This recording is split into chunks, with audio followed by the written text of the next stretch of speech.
Hi,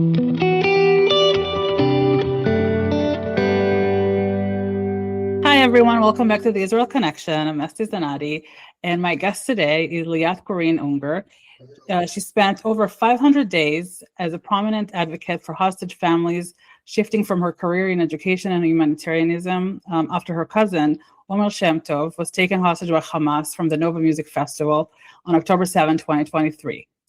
Liat traveled globally, speaking at the UN and meeting world leaders to campaign for his release and the release of all the hostages. Omer was finally released from captivity on February 22nd, 2025. Liat, thank you so much for being here today. Thank you for having me. So let's start from the very beginning, before everything started. What was life like for you before October 7th? Life was pretty ordinary, meaning I was a mom. I had just moved to a new neighborhood in New Jersey the year before, raising two daughters. Just got out back into the job market. I'm a speech pathologist and a learning specialist. So I was getting back into the job market after taking some time to be home with my small children. So life was pretty, call it ordinary. Yeah. So walk us through your October 7th. Like when did you even realize that something bad was happening? And when did you find out that Omer was taken?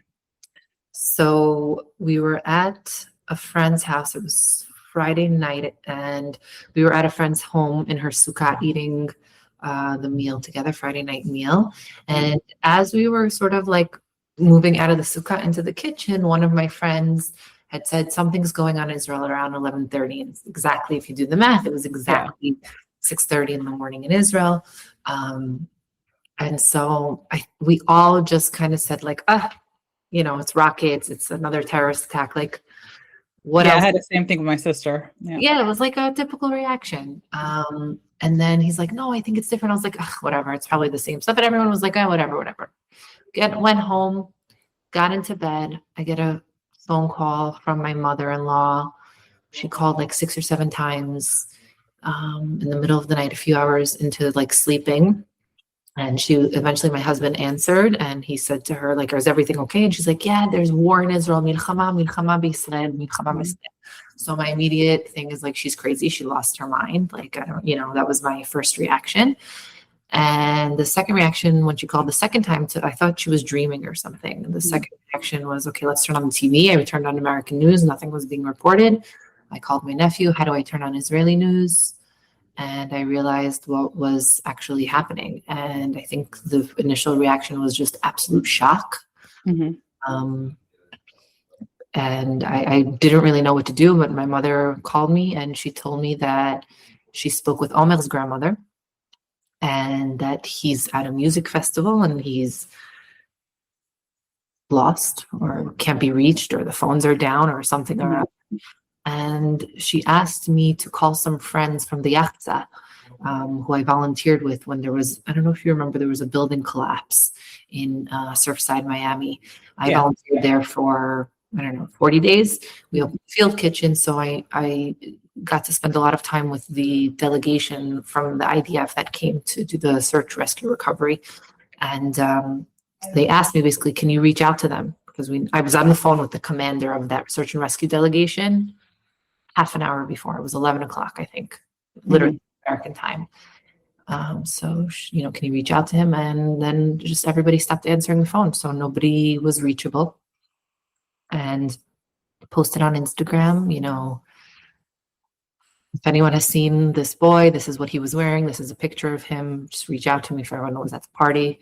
And that was followed by panic attacks and just a Valium and, the way the rest of us all probably reacted is just sitting in horror in front of the TV.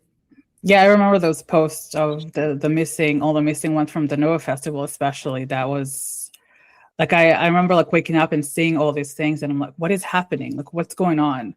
And then one after the other. And then a lot of Israeli celebrities started posting them. And that was shocking. Yeah, it was kind of surreal this October 7th, but thank God he's home. But when your Instagram sort of reminds you of your stories from before. Yeah. So mine reminded me of the post that morning of, oh my God, you've seen this boy please call me at this phone number, please DM me, please. This is what he was wearing. Like, I was like, whoa, like it took me a minute. Yeah, that's it's shocking. It's especially I mean, thank God that he's home now and he's safe. But like seeing that, I'm sure like when he was still there, and you probably got a reminder about the post that you made a year ago, and like you saw, that's very heart-wrenching. Yeah, absolutely. I was just telling someone today that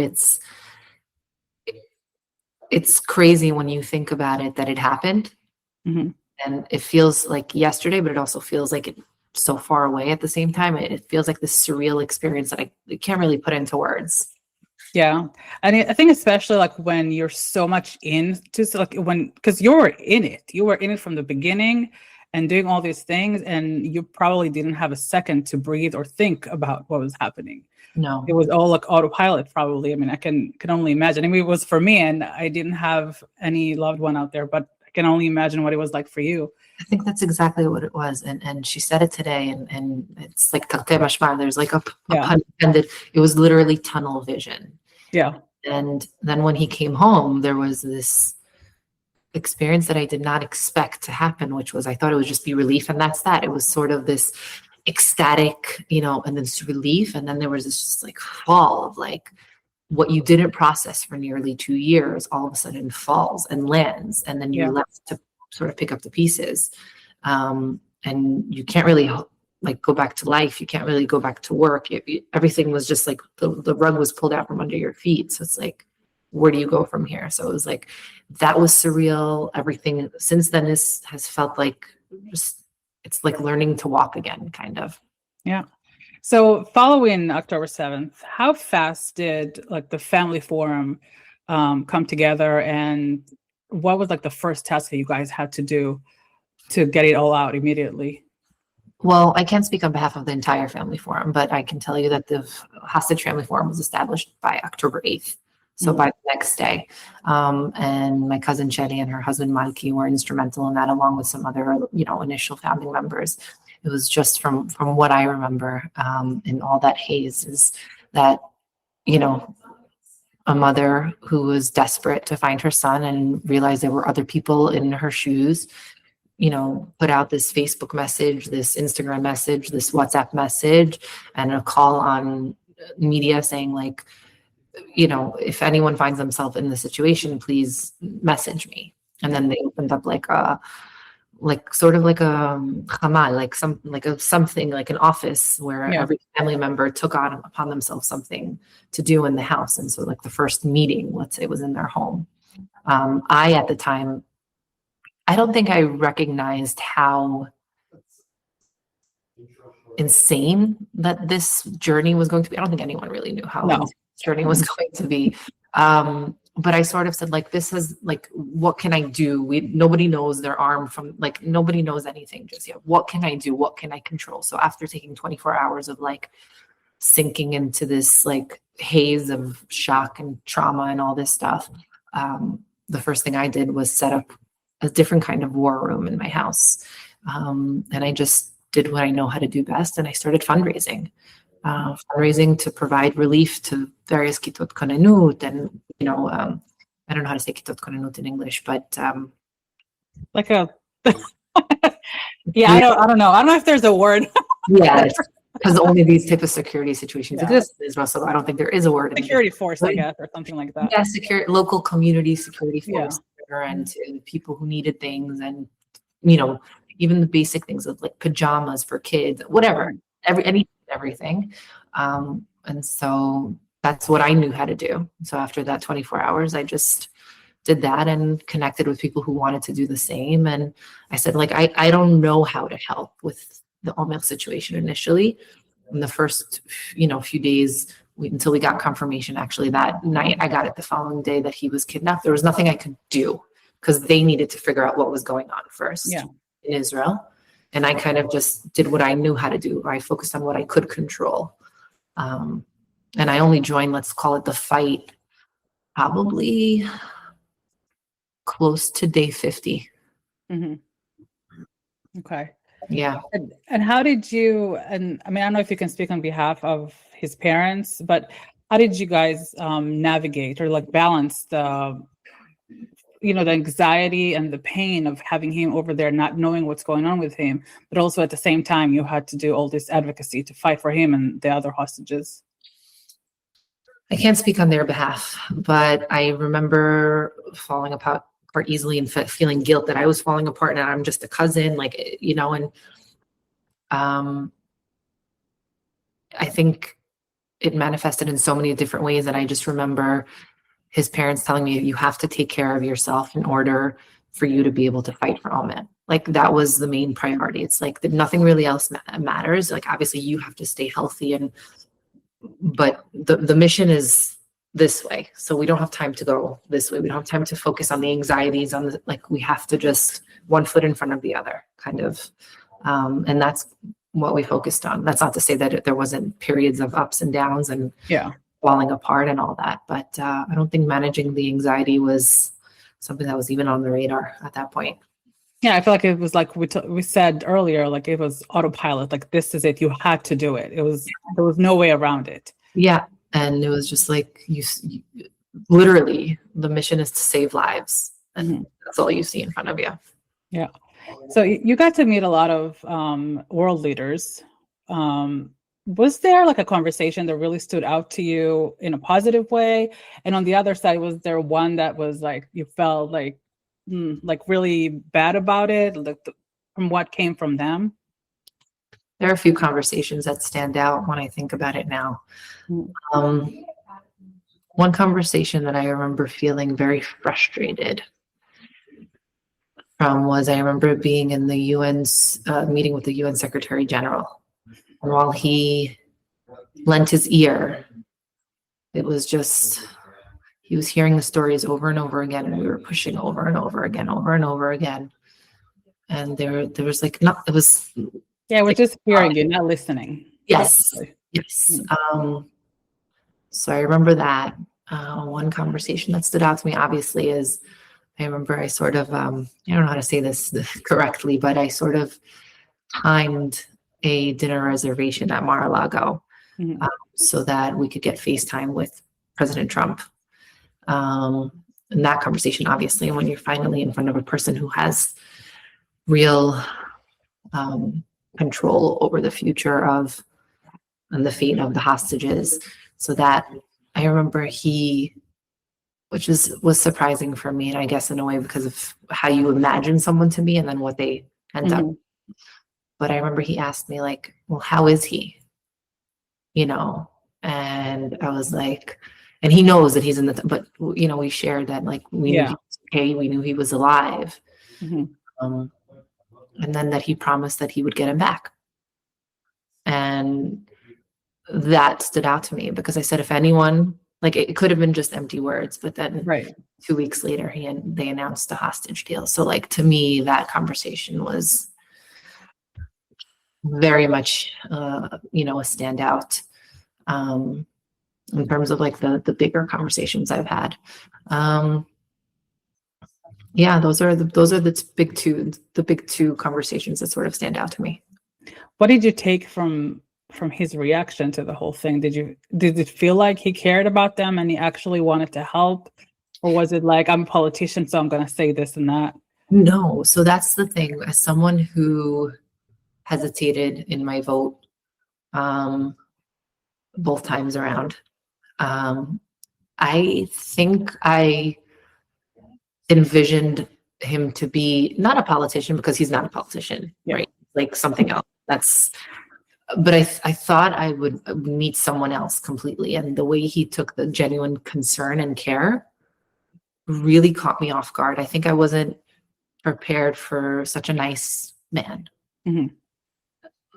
I don't know if it's because of what you hear in the media and how the media portrays him, but like I wasn't sure what I was going to meet, who I was going to meet, and what his demeanor was going to be. But he had this genuine care and concern, and he was like approachable.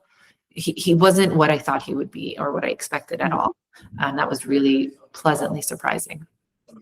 That's interesting. I mean, I think it's important to know that like the media shows us different things on different people, not just him specifically, but and then we form an opinion about a person based on what we see in the media.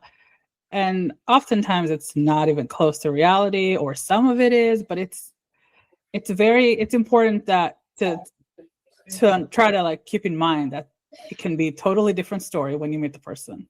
It's interesting you say that, and it's like, yeah, of course, obviously, but when you see it and you experience it firsthand, you realize how the gap is so much there, because again, he's presented in such a particular way, and then you meet him and you're like, oh, wow, that's a big thing, especially when you talk about the president of the United States of America. Mm-hmm. So I was really impressed with how approachable he was and how caring and concerned he was. Well, it's good to hear. And I mean, I think he did what he said he was going to do. So I give him props for that specifically. Agreed. Yeah. So during the first round of the deal in November 2023, Maya and Itai were released, and we all know they're, Omer's best friends. They went to the festival with him and were kidnapped with him from there, and they spent time with him when they were in captivity. What that felt like, seeing them come out, and also I'm sure you've heard from them afterwards, and heard about their experience and what Omer was like. What was that like for you? I think it was a feeling that was mixed for me. I was like so happy that people came home, but actually that was the turning point of when I decided to become involved in this fight, because there were people who were let out and some people left behind. And I think that in and of itself, that decision of me deciding to join in advocating for their release happened at that time because of that feeling of, I don't know that there's a right word to describe it, but this unfairness, like why them and not him, or why anyone and not anyone else, or not, why are there still people being left behind? Yeah, why not everyone? Why not everyone? Yes, exactly. And that was really the impetus and the motivator for me to get involved. And then I remember shortly after I went to Israel, right after their releases, and I met them, and they were so lovely because I hadn't met them before. And I met them and they were so lovely. They were so special. And I was like, they're just kids. Like, yeah. And I remember I went to visit Maya in the hospital, and she shared with me, like, parts of it. And I was like, afraid to ask. I didn't want to like overstep. And then they came to America to share some of their story. And I remember crying nonstop, hearing the story from them and thinking like, I'm so happy they're home, but how unfair is it? Like almost this, I don't know if the right word is jealousy, but like this jealousy of like, why isn't he home too? And I can't imagine what that must have felt like for Shelly and Malki and all the other parents who, even after the second phase of the second round of release, it's like the people who had to wait, and it's like, but why not me? Like, I felt it as like someone from afar, and like relatively far.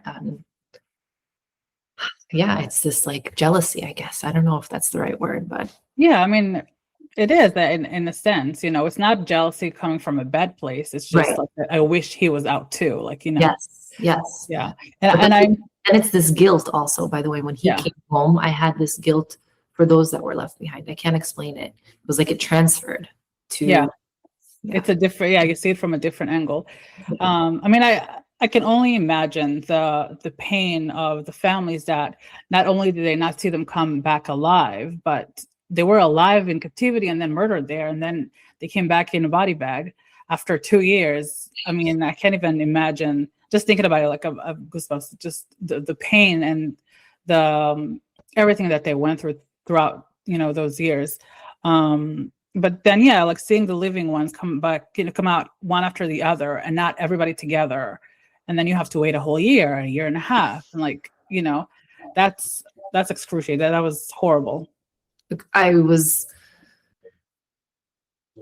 embarrassed to even pick up the phone. And these were people who became my family. But to the other family members, I didn't have the face to be like, hi, or how can I continue to support you? Because I felt like, I don't know, like maybe they I don't know if the word is, it's not hate, but it's like, I don't know. I can't explain it. It was just this sort of like this almost like a shame. I can't explain it. I get it. Again, I'm sure people understand that feeling. I mean, it is a mixed feeling, and it's a feeling that, I mean, we don't go through stuff like that all the time. This is not something that people go, in their lifetime. This is, and hopefully nobody else will ever go through these things. But this is something that is new and a new feeling. It's very complicated, and there's a lot to it. So I got it. So speaking of all of that, take us to the day that the family found out that Omer was going to come home. I'm sure that was a crazy day for everybody and very exciting. What was that feeling like, and what was the process like for you guys? So I was still in America, and Shelly got a phone call that it was his week. Now, usually the families found out on a Friday, and their release would be on Saturday. We had, I think, an entire week, or maybe even a little more, of notice, because he was the last round of the second phase, the first phase during that deal. Oh my God, we were ecstatic, over the moon, but we were also cautious, really cautious. Like, we were afraid, because like, what if we jinxed it? Like, what if everything can go wrong? Like, walk on eggshells, because and so it was like this milpakim, like very like hesitant happiness and joy. And I don't know how to explain it. And then it was also like the slowest moving week ever. Like, time did not pass. And I remember me and Shelly, my 4 o'clock in the morning, like we would just FaceTime each other. It's like the minutes, we don't know what to do with ourselves. Like, what do you do? It was crazy. And then it's like, do I buy my ticket to go to Israel for his release? But then what if like I jinx it? Like, and then oh my God, everything was so heavy and long, and then in the end we decided to just live the moment, and I came, and it was incredible. Yeah, and that's why, like, when on social media, when they announced people were going to be released, there were a few accounts releasing pictures and names of the hostages like a few days before the release, and I'm like, no, don't do that. Just wait until it's official and you know that they're in the Red Cross car and they're coming. Then that's when you release the pictures. Not a week before. It was like too much, and I could only think about you guys, about the family, like how it felt for you guys, because it must have driven you crazy just to wait for all the time. Oh my goodness, yes. So many times, by the way, that things were handled so irresponsibly with like social media and the news. So many times. Oh my gosh, I'm going back to a specific instance in my mind where I received screenshots of posts saying that Omer was rescued in a mission. God. Oh my goodness. I mean, there were so many times like that where it was just crazy. But yeah, people, social media responsibly. Yeah. Hopefully they won't have to do that again, but yes. Amen. So how is he doing now? Like, he's been out for almost a year now. It's going to be a year in a few days. Yeah, literally the 18th. Yeah, and I follow him on social media, and I see how he's become really close with Elia and Ziv, and how they hang out together all the time. And it just makes me really happy just seeing them living their life together and doing all these things. How is he doing from your, perspective? He's doing amazing. He's doing he's doing amazing. He's there in Thailand right now with a big crew of them. Yeah, that were released at different points during the war. And they're having a blast, and it's so nice to see them really enjoy freedom in every sense of the word. And I'm really happy for him. And I have to say, he's an inspiration. I definitely look up to him, and he puts things in perspective for me a lot. Yeah, I can tell you as an outsider, like just the perspective of seeing him, the way he speaks, the way he presents himself, I feel like it's a true inspiration. He's such a young guy and so resilient and just incredible. Like his attitude, his spirit is just amazing. It's good to see that also. And I mean, I hope that I'm sure there's a lot going on that obviously he's not opening to the crowd because that's his personal thing. But I do hope that time will heal everything and will help him, become better and better as, person in personal life, whatever he wants to do. Amen. Yeah. So when did you finally get to see him after he was released? And did he hear about everything that you've done for him? So I saw him, I think, a day and a half after he was released. Oh, wow. Really quickly. Hospital, yeah.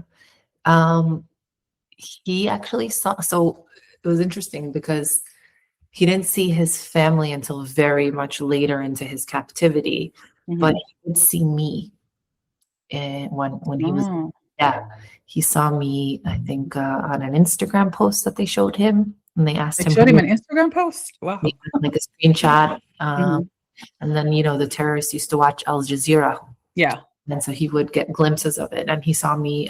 Made it a point to be interviewed by Al Jazeera, I think 2 or 3 times.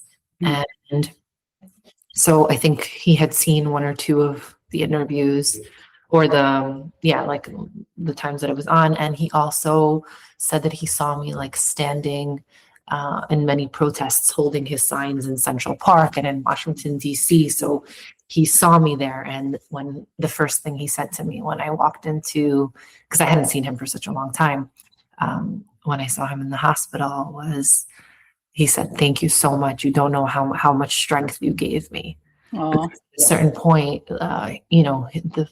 his parents weren't in Kaplan, in the Kaplan part of yeah. the which was specifically anti-government and all that. They chose to be in more of the sort of the neutral, like just for the hostages, apolitical, if you will. And so Al Jazeera wasn't showing that that portion of the protests or the rallies. So the fact that he never saw his parents fighting for him, the terrorists used that against him and said, "Your family doesn't care about you. Your family doesn't care about you." But then he saw someone holding his picture, and he saw someone fighting for him, and he saw me, and he said that gave him a lot of strength. So I remember that just, we obviously cried and, and everything when we hugged, but I remember that was the first thing he said to me. Oh, Yep. I can only imagine like what strength it gave him over there, especially when he didn't see his parents. Yeah. So looking back at this whole time, was there anything that surprised you about your abilities or about yourself? Have you learned anything new about yourself? Oh, yeah.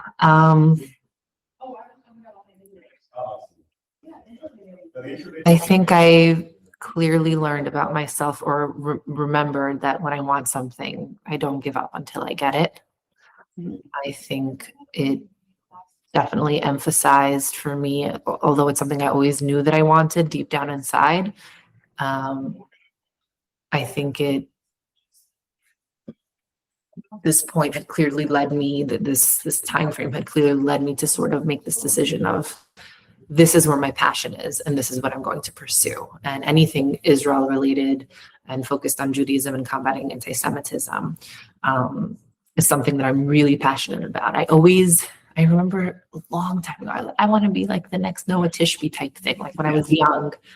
And I really never knew how to step into it. I was like, I'm a speech pathologist, like, what do I know? And then sort of the calling comes to you and knocks on your door, and you decide, it's not really a decision whether to step into it or not. I mean, technically I had a decision. I'm a cousin, like I didn't have to do what I did. Right. So I recognize that, but I realize when I do, and I pick something to dedicate myself to, I do it 100%. I think I figured out that I have a knack for speaking, knack for relaying information, and in a very emotional, authentic way. I think that I realized that I'm very good at engaging with people of opposing viewpoints. It's important. Yes. Omer and I tabled at Berkeley University recently. Yeah, I saw that. Yeah.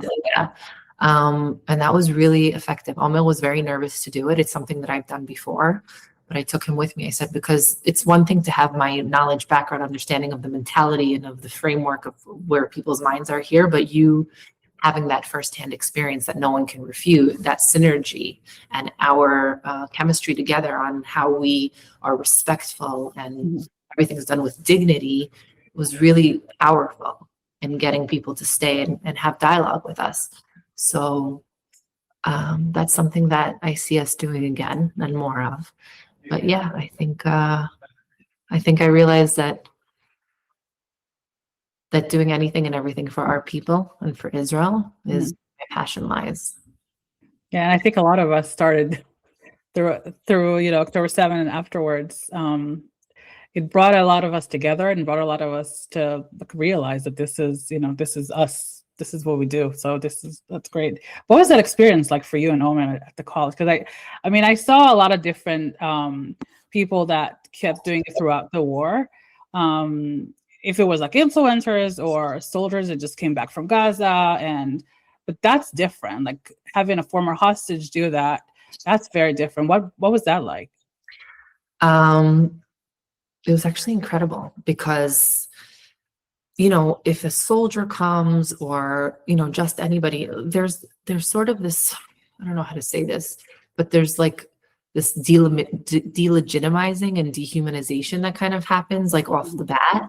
But when it's Omer, who was clearly a victim of terror and prolonged terror in captivity. And so I think there's a softness that you get out of these people that you wouldn't expect. And so I think that the whole experience was super powerful, and Omer and I were very pleasantly surprised, and it felt impactful for both of us. And everyone was pretty respectful, I think, also because we set that precedent where we pulled up a chair and said, sit, talk, like not here to argue. And we listened to other people and they listened to us. And people left there with the responding to us as like, well, I never thought about it that way. Or I guess I need to look into that a little bit more. And even though you didn't change their minds, the fact that you planted some sort of seed, some sort of like, instead of this just where other influencer that I've seen, there's always this like head-to-head argument as opposed to conversation, real dialogue. I think that was really impactful, and we're actually going to go do a bunch more in the next few weeks. Oh, I hope you guys are going to come our way too. Remind me where you're located. We're in Baltimore, in Maryland. Actually, we're not in Baltimore, Maryland, but I do know one of the other hostages is coming to speak, but not at a university. We might have to make that happen. Yeah, that would be great. I mean, I know I've been trying to make it happen for a while, but it's a lot of different moving parts, not just me. So you can call on me. I can definitely help facilitate that. But I think it's really powerful and it's really important. We're going to be doing it at a bunch of different campuses, actually, the month of March and April. Okay. Did you have any like specific conversation that you remember that was like the person came in harsh and ready to like fight, I guess, and then you completely got it out of their sense, like just calming them down and just made them listen? Two, actually, that stick out to me.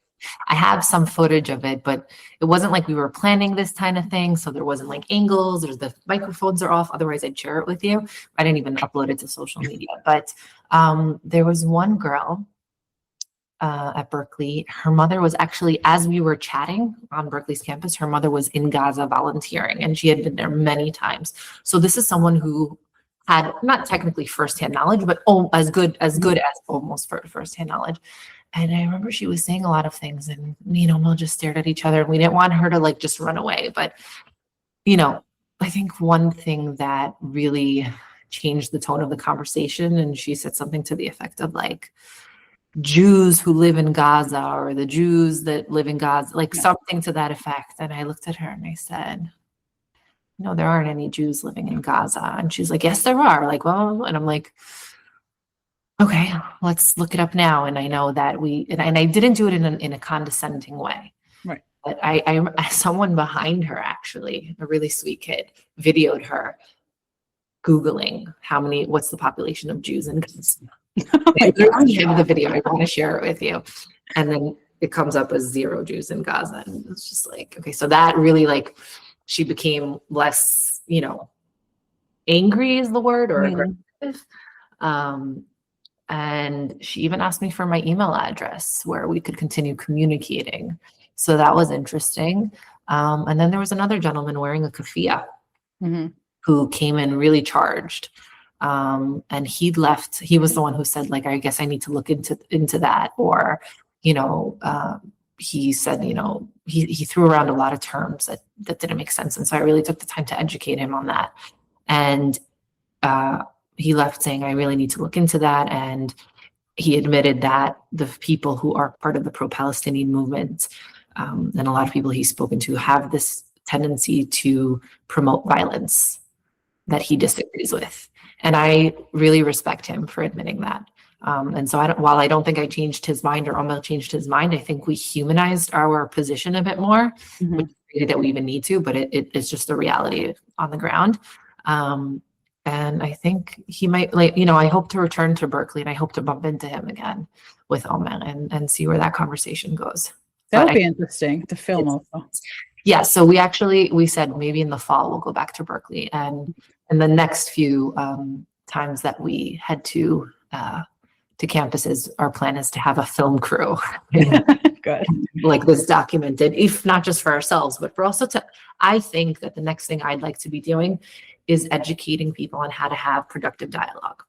Because I cannot stand watching these amazing people with so much knowledge, but there's so much of this instead of a back and forth and an exchange of information. And instead of being condescending, how do we lead that person to understand this information without leading them to just shut you out because your approach was wrong? Yeah, that's true. I mean, we lack that in our world, and that kind of world. It's people just want to butt heads. They don't want to do anything else. They don't want to listen to anybody. Sometimes I wonder if it's just because we're hot-headed and we've just dealt with so much. And the other thing is just like, I hope this is not it, but maybe it's just, for likes or because that's what gets people riled up. I'm not here for likes. I'm here for impact. Yeah. And I'm not saying that I'm not accusing anyone of doing it but I just don't think it helps our cause at all. I think Zach Sage Fox, he does really good videos of those debates.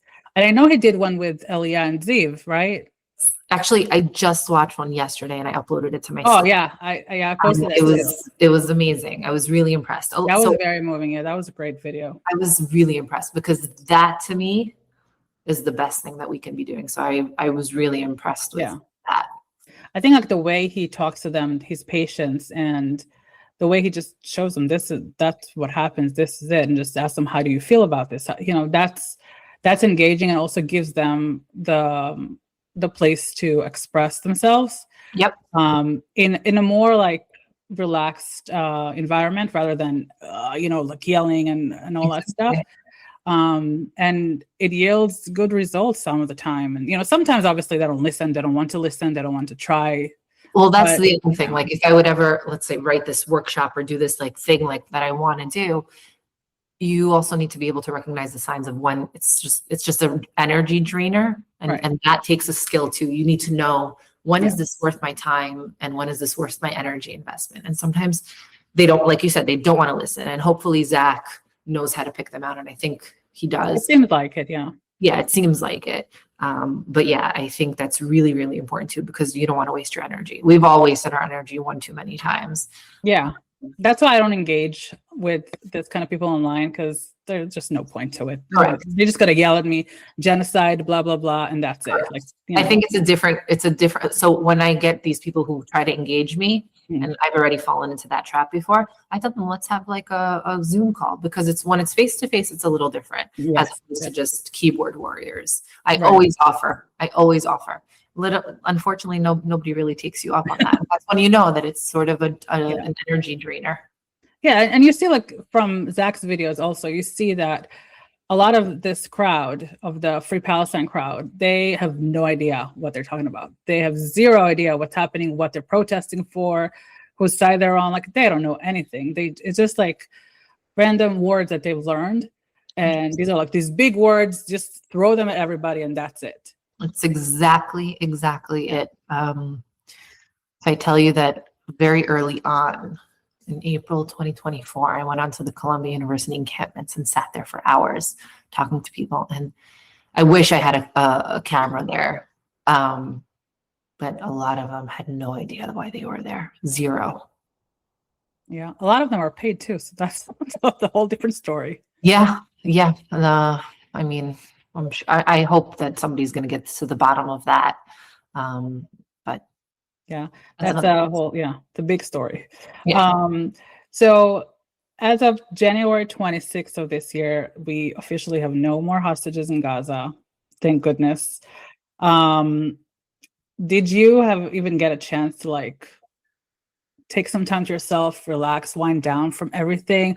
Or have you been like, just go, go, go the whole time?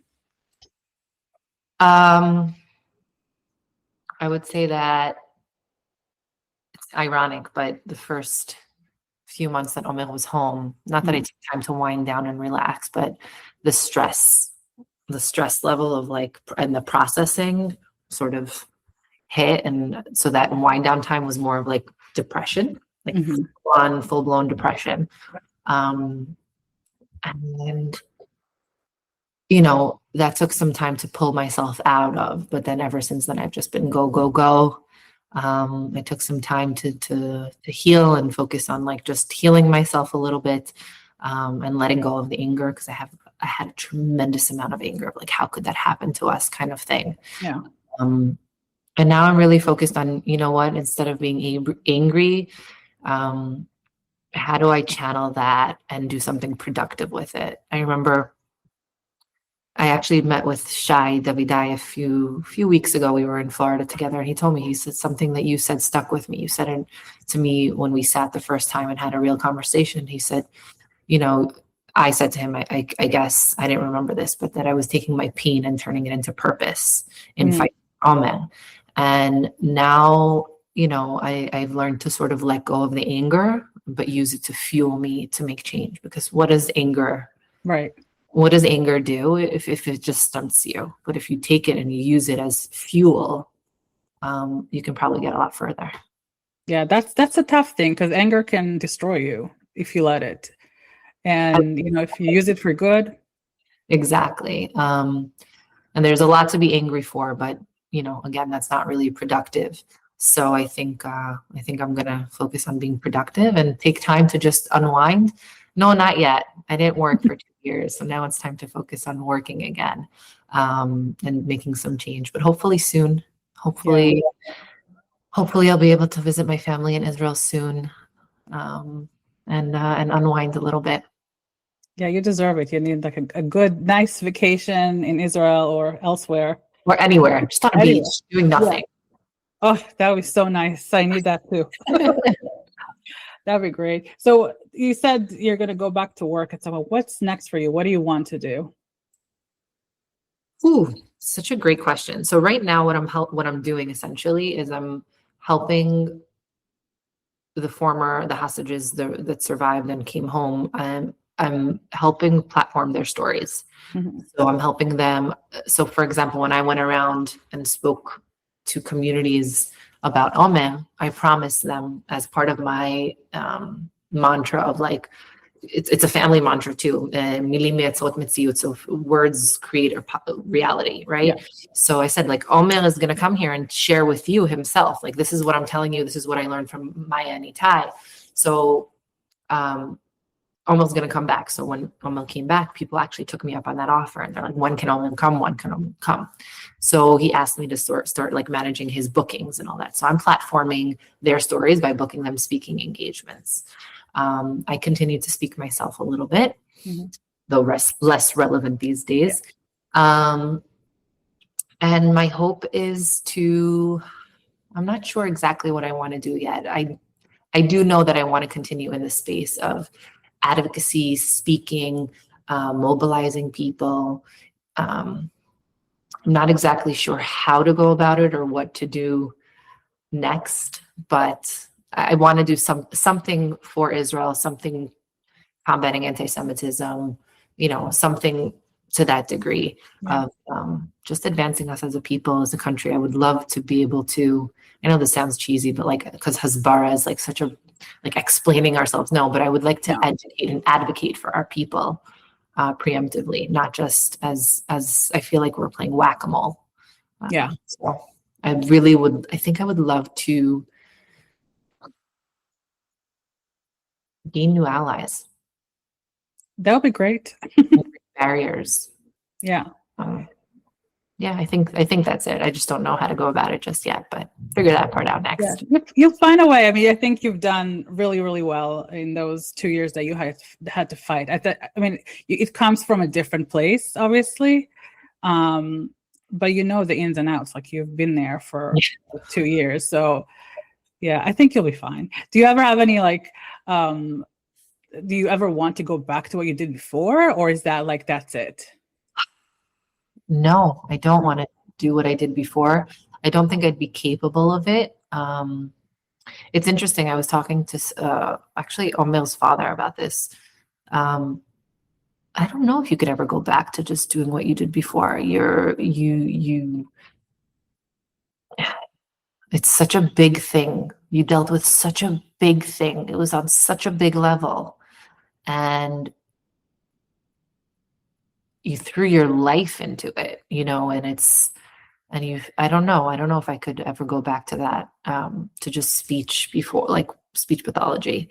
I think I'd want to do something now that I know that I'm capable of other things, that, a bigger impact for future generations. Yeah. For my kids, I really fear for what their reality is going to look like when they get to college. So I think I'd like to make an impact there for us. Yes, hopefully we can make the change for our kids, because that's one of my top worries too. Like, I don't know, my daughter is 11 now, so I don't know what's going to happen in, I don't know, 7, 8 years. And that worries me a lot. It's really scary. It's really scary. I'm really nervous to have the conversations with my kids and also explain the lay of the land. Like, I remember watching this a lot in movies or in shows where, you had Black fathers or mothers explaining to their children, like, when you're in the car and when you're driving, put your hands up, and they're explaining this, like what they have to do and all that stuff. And I remember like feeling like this shame and this like pain for them, that they have to have these conversations with their little kids, and I realized that we have to do it too. I just never like recognized that we have to have really hard conversations about the Holocaust, and soon enough about how I always envisioned happening. It was a long time ago. Things aren't the same anyway, but it is, unfortunately. Yeah. So I'm mentally preparing myself for sharing with my kids. Like, I don't know if the world hates us, but there are a lot of really bad people who hate us, and how to navigate the world from within that place, how to make an impact, how to lead. Those are conversations that I'm really nervous about having, that preoccupy me. So I want to make a change and hopefully get to delay that for a little bit, or change the type of conversation I'm going to need to have. And also, I would really like to help the Israelis in Israel, because they are the frontline shield for us in the diaspora. Yeah. So we have to change the reality in both places. We do. I think a lot of it has to do with education. Our education system is awful when it comes to that kind of stuff. My daughter, she's, a fifth grader, and she's the only kid in her entire school probably that knows about the Holocaust. She has some Jewish kids in her school, but not a lot. But she knows all about the Holocaust. She knows all about October 7th. She knows, I don't spare information from her. And she gets it, like she absorbs it and she understands, to an extent. But she always tells me, we always talk about this. She's like, I don't understand why we don't learn about the Holocaust. I don't understand why, so yeah. So every chance she gets, she talks to her classmates about this book she read about Anne Frank, or about the Holocaust, about a story about this girl from Denmark that had a Jewish friend, She's in public school in 5th grade, and she has not yet learned about the Holocaust. I was in public school on Long Island, and I learned about the Holocaust in 4th grade. I specifically remember reading, I think it was called The Devil's Arithmetic. I think it's been getting worse and worse in the past few years, because now, as far as I know, they learn about the Holocaust maybe middle school or high school, like nothing before then, which is really late. Very late. I don't know if it's because they want to like protect the kids or like cuddle them or what, but this is not, it shouldn't happen this late. I think the kids need to know these things. I think it's Yeah, I agree with that. And maybe we should be, I don't know if the right word is lobbying, but pushing for more, you know, I don't know if it's legislation or just demanding that it be included from a younger age group, like required rather. The other thing I was thinking about is a lot of the hostages have come out with books, and I'm sure more are going to be coming out with books. Hmm. Putting together an initiative where we supply libraries with those books, regular libraries, forget school libraries, just public libraries, and so people can have access to the information, but also eventually getting it into required reading. Yeah, I think that would be great. I mean, probably later, not in elementary school. Or I would say that's yeah. But high schoolers can read that.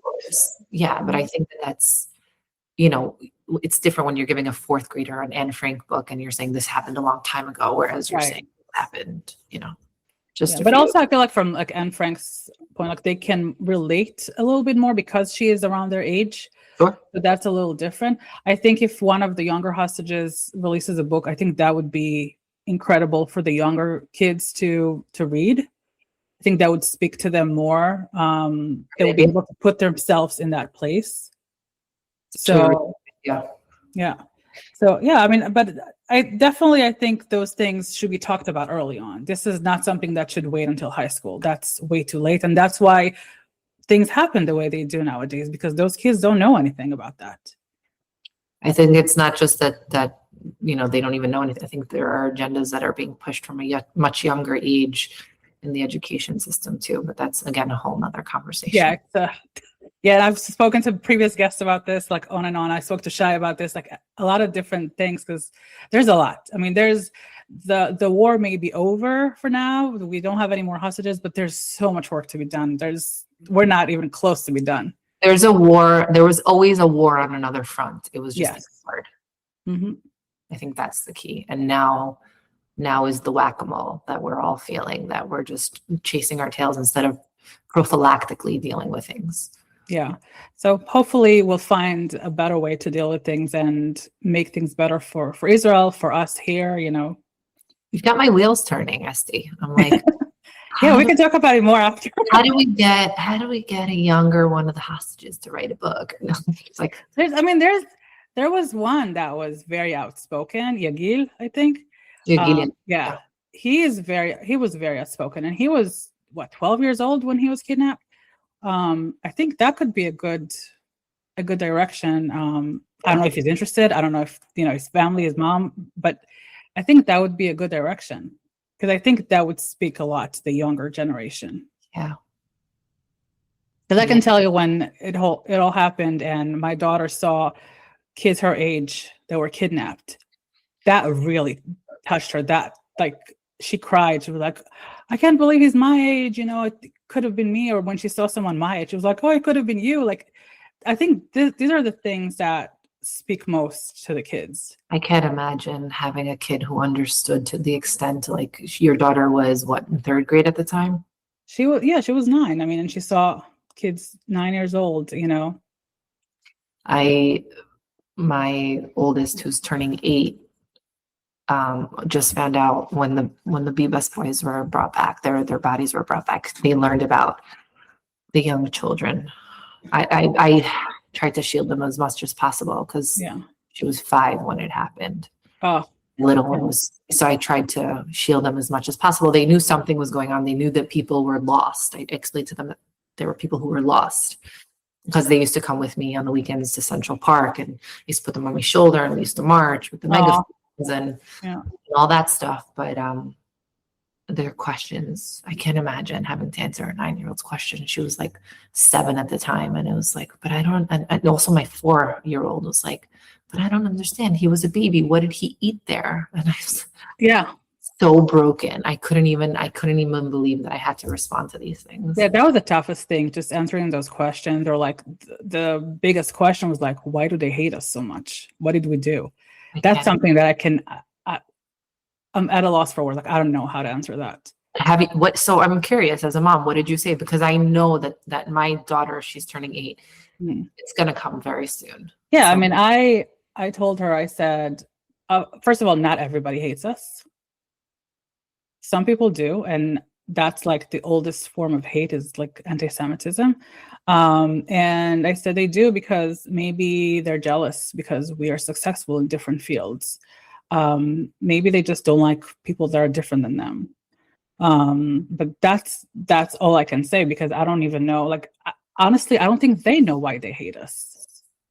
There's all these lies that have been, told about us for centuries, that and that's one of the things that I told her, like, people believe the lies because it's easy to believe lies, yes. and they just keep rolling it. And every generation they have new lies that are the same as before, but like just different words, different, but that's it. I mean, we didn't do anything wrong. We're just normal people who go about our lives, and and maybe because we survived all these things and we're still here, and it angers them. I don't know. Got to go talk to Chat and get back to you about this. Chat GPT, like your friend, your new friend. Just go consult with her. Oh my goodness, yeah. But yeah, I mean, it's tough. It's tough to talk to the kids about these things, but we have to. I think we're in a position that we have to talk to them. They have to understand from young age that this is what it is, but don't let it get you down. Don't let it get to you and hate your own people, or like something that happened with all those Jewish kids in college campuses that they go the wrong way. So that also something that really interests me, like to know how they went that way. Like, why did they turn against the people? I don't think they had a strong connection to begin with, and that's a lack of investment or opportunity in their childhood, and priorities for parents and their education and all that. Like, I've chosen because I have the honor and the privilege to do it. Not everyone has the choice or the foresight or whatever you want to call it, to put my kids in a Jewish education. I wanted to move them to a public school. I moved to an area where there's like a large Israeli population in the public school. And then after October 7th, it was just completely not even a conversation to be had. My husband was really pushing for us to finally pull them and put them in public. And I just pushed and had to fight it back.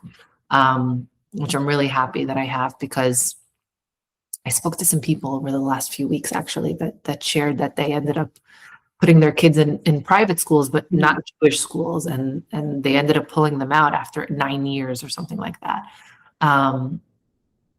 But like, I talk to my kids all the time. We talk about our love for Israel, why it's important. I try to involve them from a very young age, even during the first 2 months of the war, before I was involved in like the advocacy efforts. But, when we were trying to do pajama drives for kids in the South. Yeah. Wear pajamas to school day, and then bring a brand new set of pajamas, and then we'll ship off a container to Israel or something like that, So really making them feel connected, loving Israel. I talk to them about the soldiers. I'm trying to see if they would want to go to the army when they get older, and taking them to Israel, because again, we have the luxury to be able to do that. I know not everybody has that, but I think investing in our children's education and love and connection, their roots, will pay off in the long run.